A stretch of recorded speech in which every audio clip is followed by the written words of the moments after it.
Я очень часто от телезрителей слышу вопрос следующего характера: вот откуда ты находишь такое количество художников, оказывается, они у нас есть. Я, естественно, сама удивлена, приятно удивлена этому факту, но надо отметить, что, правда, очень много талантливых молодых художников, особенно подрастает. Расскажи немного о себе, как давно ты этим занимаешься, кто прививал любовь к искусству.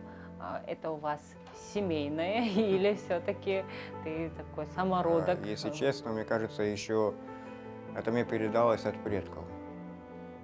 Потому что у меня папа, как бы нигде тоже не учившись, очень великолепно и хорошо вырезал по дереву.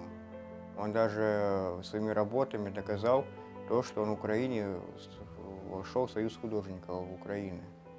Вот. И получается то, что, мне кажется, от родителей, даже и мама у меня, она могла хорошо шить, вышивать, вязать. Вот. И у нее такие тоже работы своего рода получались как бы творческие. И, вот. И мне кажется, то, что это как раз-таки способствовало тому, чтобы заложить во мне именно такое начало, именно родительское. Знаю, что отец твой военный, просто абсолютно разные направления творчества и, ну, как бы, человек военный, серьезный, абсолютно далекий, казалось бы, от всего этого. Как ему удавалось это совмещать? И расскажи, каким он был, может быть, наставником хорошим лично для тебя? Как часто вы общались на тему искусства? Являлся ли он твоим, может быть, даже кумиром в какой-то степени? Ну, вы знаете, как бы мне кажется, что военный человек, дисциплинированный человек и творческий человек, это, мне кажется, ну, то есть это не исключение. То есть, мне кажется, есть такие аспекты, когда как бы просто военный человек, он более дисциплинированный и более уже требует более больше дисциплины и требует от времени именно как порядок, четкость, вот, расположение. А творчество и Вот. дисциплина — это же разные вещи. Но это, да, есть такой момент. Но просто, Потому знаете, что мы все же любим говорить: вот у меня творческий беспорядок, творческий хаос. Вот я человек творческий, что хочу, то и творю. Ну, часто такое бывает. ну это да, есть такой момент, то, что как бы часто художники именно у них как бы свое мировоззрение, свой как бы порядок в голове. То есть если для обычного человека это не порядок, то получается для художника это порядок, потому что он знает при этом, где что лежит, какая вот краска, например, какой цвет, чтобы взять и написать ту же картину. Вот. Поэтому у каждого человека, смотря мы от чего основываемся, что такое порядок. Потому что у каждого человека свой порядок. То есть у каждого свой порядок, и то, что каждый человек, как он мыслит, как он думает, то оно и способствует. Ну, просто художники, они немножко отличаются от обычных людей, от общества. И получается то, что их, ну, как бы говорят, что художники, которые являются, что у них как бы творческий беспорядок, и это.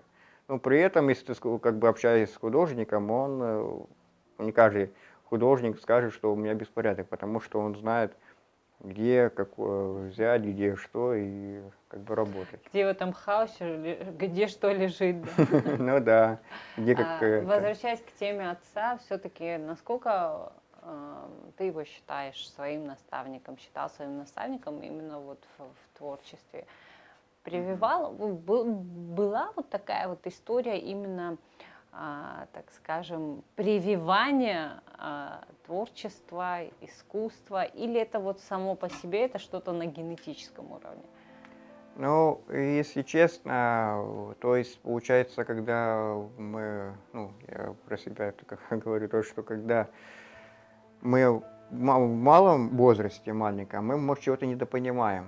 То есть, а когда уже мы старше становимся, мы начинаем понимать. Поэтому с возрастом я начал понимать то, что он от меня требовал. И поэтому я сейчас на данный момент его считаю своим кумиром. Потому что он мне приучал, что каждое время, каждый час должен именно быть, то есть четко расписан.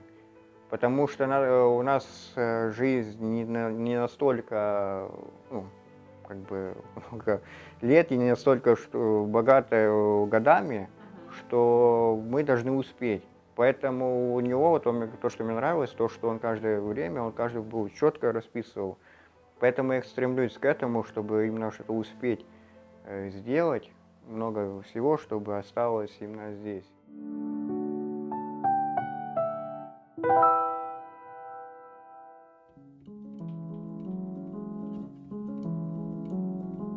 Получается, когда мне было 4 годика, там многие даже взрослые, приходя домой к нам в гости, они удивлялись тому, что я не выхожу на улицу с детьми, в песочнице не играю, а сижу вместе с папой и вырезаю.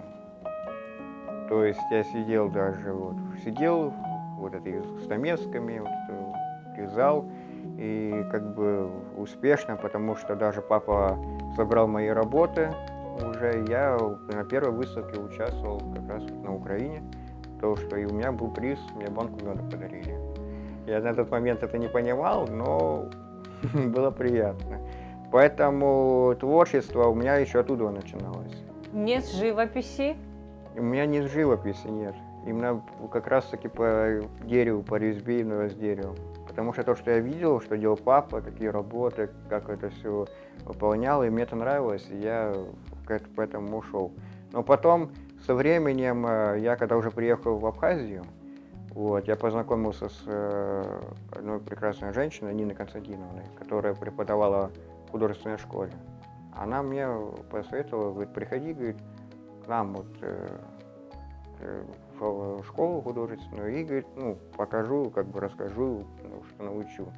Я начал к ней приходить, рисовать, и это, мне начало нравиться, потому что мы там не только рисовали, мы там и по ПМШ, то есть бумагу разрывали, клеили, что разные делали, а потом тарелочки всякие разные, а потом этими красками делали и рисовали как бы картины.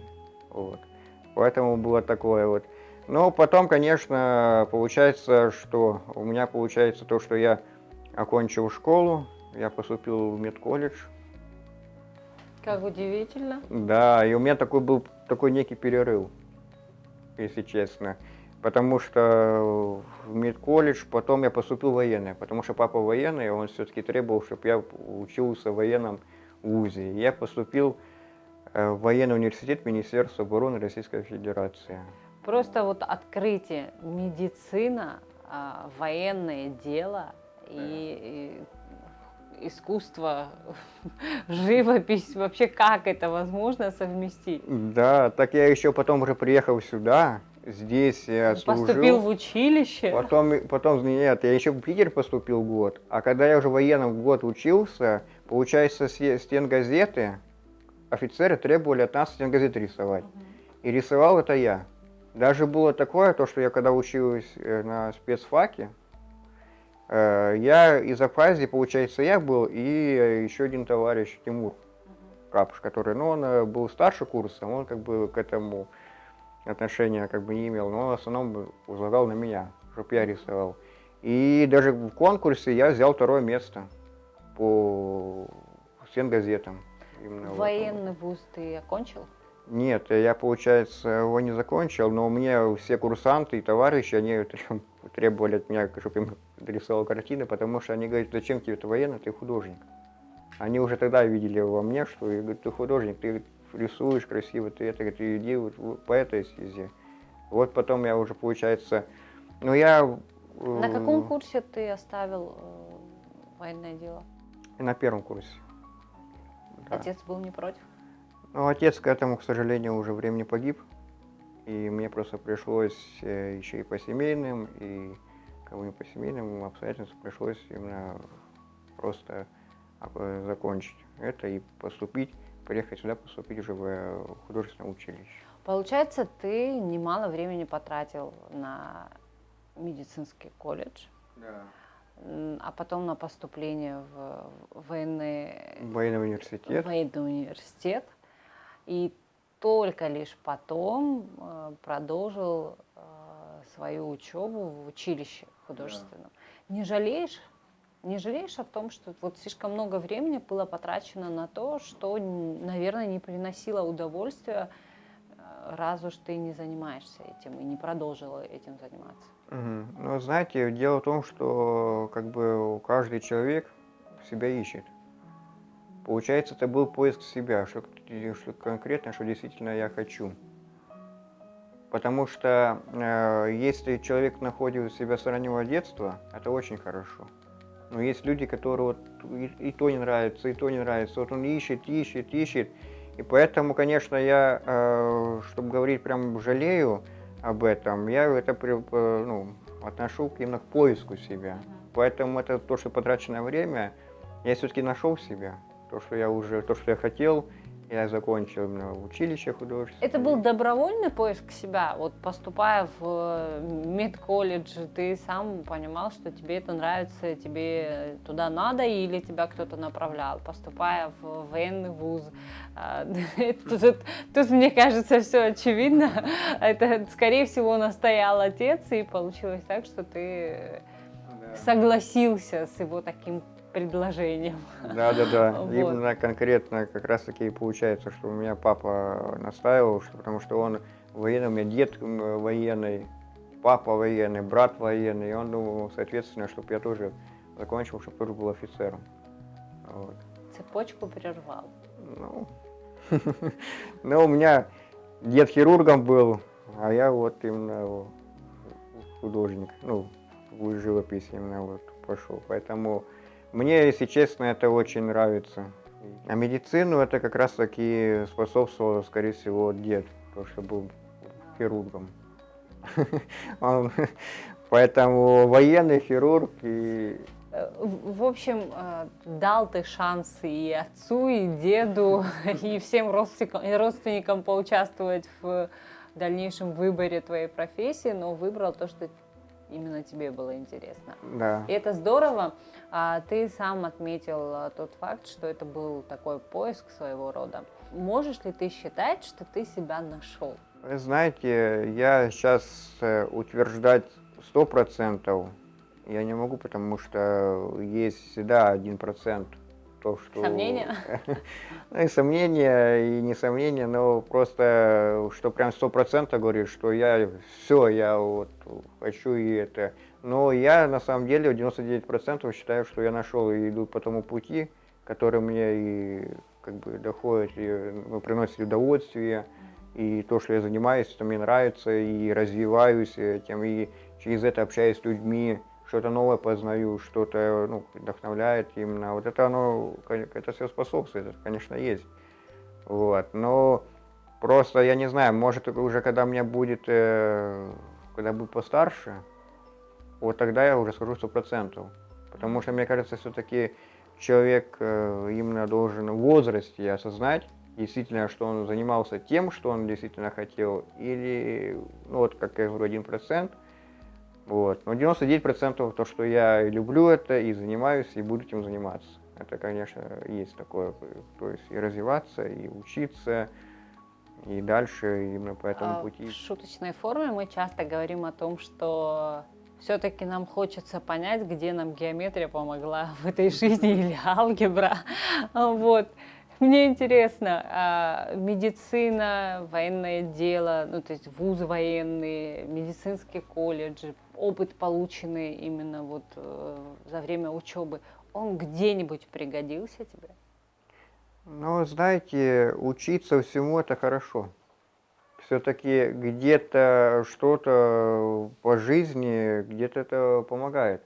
То, что я в Москве получил, я, например, уже могу по этим знаниям тоже ориентироваться и разговаривать с определенными людьми. Чем человек больше знает, тем он больше владеет информацией, и тем эту информацию он может анализировать и понимать.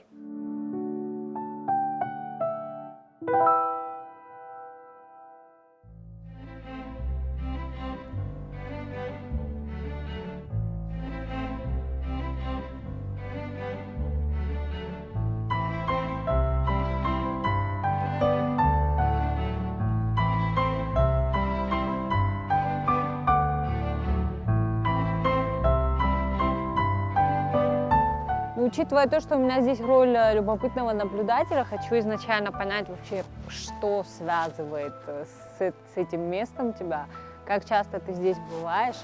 Я знаю, что художники любят выходить на пленэры, особенно когда погода позволяет. Но это такая локация твоя постоянная, да? Ну, насчет локации, да, я в основном почему-то место выбрал, потому что здесь очень как бы вид сверху на город и также на море.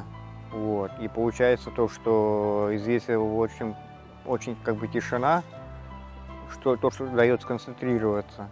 И то, что можно как бы побыть с природой, то есть то, что она прям вот как будто на ладони. Вот вы смотрите как вниз, и получается вот все как бы видно. Поэтому мне это вот место очень вдохновляет. У меня получается вот и вот это конкретное место, и еще конкретное место есть в горах, получается, где Лысая гора. Ну, здесь, да, то, что получается, что очень, как бы мы на такой высоте находимся, что здесь очень красиво видно, когда солнце садится, и именно рассвет получается, то, что именно такое, вот такая возвышенность, то, что позволяет это увидеть и насладиться именно Я этой тебе мешать не буду, поэтому даю тебе возможность повдохновляться, поработать немного.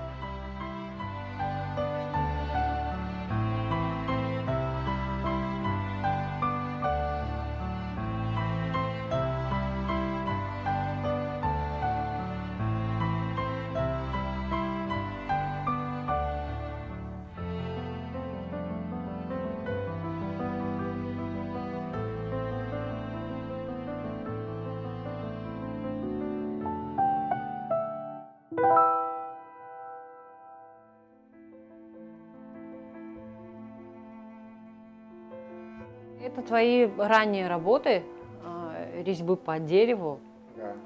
Сколько тебе было лет, когда ты работал над этой Так. скульптурой, или как это правильно называется вообще? Ну, пускай будет, да, просто резьба, по дереву, да.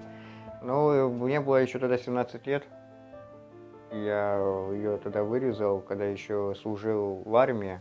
Я даже в армии, когда находясь, я ее зачищал.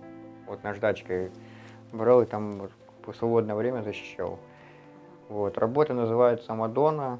Это получается там, где когда я просто увидел сюжет, когда рыцари еще в древнем времени ездили на лошадях. Получалось то, что она как бы стояла в парке. И вот мне вот символизировала свет и вдохновила именно на то, чтобы я именно эту работу сделал. Время зря не тратил в армии. Да, можно посмотреть? да, конечно, да. Да. Это полностью. И вот сколько сделал. времени потребовалось для того, чтобы эту работу добить? Ну, эту работу я выполнял где-то месяца 3. Потому что сначала ее надо было вырезать, а потом долгое время потребовалось ее зачистить. Тут еще одна работа. Да, это еще вот тоже, это тоже у меня вырезанная как бы картина. Вот, там получается ангел и девушка как бы на быке ездит. Тоже вот меня это тоже сюжет вдохновил, то что именно как бы война между злом и добром. То есть потому что мы каждый раз, ну, живя на этой земле, у нас получается всегда есть борьба. Борьба, добро, зло. Вот, и борьба над самим собой. Что тебя как бы перетягивает, либо к поступкам именно хорошим, или к добрым. Поэтому у меня бывают такие вот мифологические моменты приходят в голову. И вот как раз эту работу я решил тоже выполнить. А насколько эта тема в живописи твоей отражена? А в живописи Ну, по очень... крайней мере, те работы, которые мне известны, твои, они очень легкие, весенние зачастую. Возможно, ты задал изначально какой-то такой тон, и дальше и заказы идут именно в этом направлении. Но ты же внутри себя, ты наверняка другой. Раз уж заговорил о таких Да, я вам скажу то, темах, что как есть такой момент, то что когда человек критикует или вашу, ну, вот мою картину в данном случае, я эту критику воспринимаю именно позитивно. Потому что, знаете, если как бы человек, вот я так выполняю, когда я пишу картину, получается, что есть? Есть я и холст. И получается вы и холст. И получается такой момент, то, что вы должны передать то, что у вас именно наполнено, именно светлое. То есть поэтому я вот уже занимаюсь, ну вот, как бы 8 лет, я к этому пришел. То, что нужно все негативное просто убирать в этот момент и вливать именно позитивно. Тогда получается не думать о коммерции в этот момент, не думая о таких вещах, именно как бы как влить душу в этот холст. То есть, получается, такие серьезные, глубокие, даже в какой-то степени негативные темы, они остались позади, вот как и резьба по дереву. Именно, ну вот я вот насчет резьбы по дереву, не знаю, буду возвращаться Жизнь к этому или покажет. нет, да, это уже потом посмотрим. А именно негативное я стараюсь, да, именно уже это как бы сливать, потому что это уже у меня получается некий опыт мой. Тут есть еще и работы отца, ты о них говорил. Да. Вот, я хочу, чтобы мы показали нашим телезрителям их. И сам ты можешь тоже рассказать о них. Вот мы очень много говорим об отце, но так и не назвали его. Да. В военных кругах его очень хорошо знают. Он в военных кругах очень его хорошо знают, также его знают и в России. Звали его. Джумяди Валерий Иванович. Он также был творческий человек, то что вот эта вот работа его, она еще получается то, что на Украине было. Это еще оттуда она привезена. Вот. И он любил именно разные маски делать, разные как бы и ложки, и потом всякие ключи, ну, вот, из дерева. И вот это одна из которых осталась из его работы. Это тоже, кажется, его работа. Да, это тоже его работа. Это он именно такое восточное решил именно такое сделать, именно как девушка. Восточную именно. красавицу. Да, как она именно воду набирает кувшины с водой. Вот. Как бы. И вот это его тоже произведение, между прочим, тоже вот. Это вот получается ракушки, и вот он собирал, он любил ходить на море, любил что-то вот такое интересное найти и что-то из этого сделать. Там любые коряги мог подрисовать и сделать интересные вещи. И вот эта работа, многие видят работу, говорят, как это? Ну, они думают, что это вышито.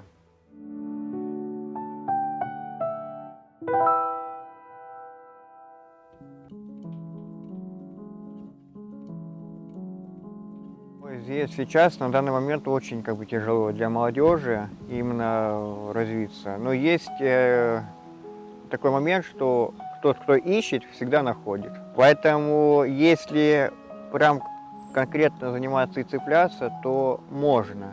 Но в данный момент, если честно, молодежи здесь на самом деле очень трудно, потому что и те, кто заканчивает училище, которые вот, хотят именно дальше развиваться, либо это они не могут из-за чего? Из-за того, что им нужно как-то финансово зарабатывать, потому что краски и все это даже надо покупать.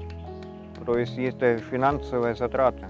То есть если есть у них, допустим, или у вас доход, откуда брать, то могут продолжать. Но им приходится из-за того, что они не могут в этом себя найти, и то есть на этом заработать, чтобы купить те же краски, материал, им приходится работать на других работах, оставляя то свое основное.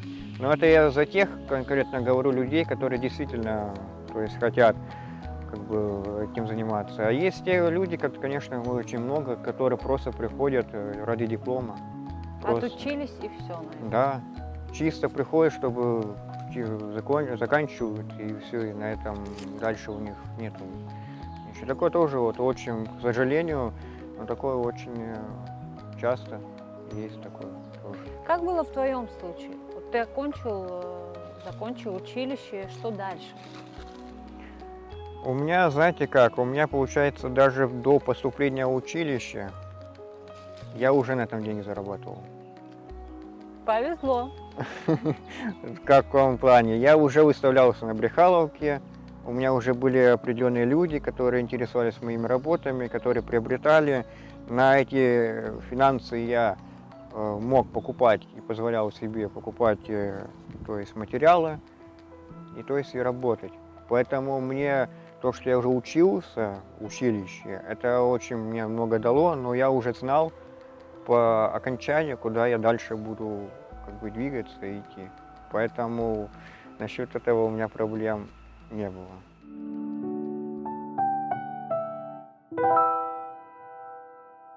У каждой картины есть непосредственно своя история, потому что именно связано с тем, с чем, каким настроением и что конкретно я хотел изобразить в данный период времени.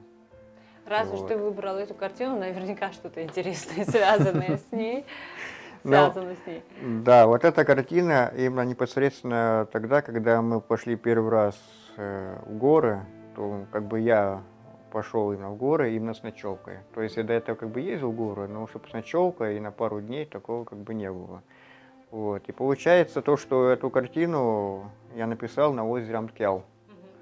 Мы туда, когда приехали, получается, и отдыхали, находясь там 2 дня суток, я как раз ее написал именно там, в том месте, где мы расположили палатки. Вот. Но получается то, что я ее написал перед тем, как мы уже уходили, и она не успела еще высохнуть. И как в экстремальных условиях довозили обратно? Получается то, что мы как парни все взяли рюкзаки и самые тяжелые вещи, а девушки, они, получается, как бы шли налегке. И этим случаем я воспользовался, я попросил подругу, вручил, да, эту работу и говорю, можешь, пожалуйста, помочь ее принести? И она говорит, да. И вот как бы она достойно эту работу несла, даже бывали такие моменты, что когда мы шли по дороге, там проход был практически невозможен, потому что там большие лужи были. И она, падая даже в эту лужу, уже пачкаясь, она эту картину держала вверх. То есть она ее целилась не с сохранности донесла. То есть вот настолько я благодарен этой девушке, что она... Теперь ты не расстаешься, наверное, с этой картиной. Нет, теперь она уже у меня как бы будет со мной в мастерской и будет именно конкретно уже напоминать о том, как я в счастливое время побывал в горах и первые мои впечатления и первый мой поход в горы.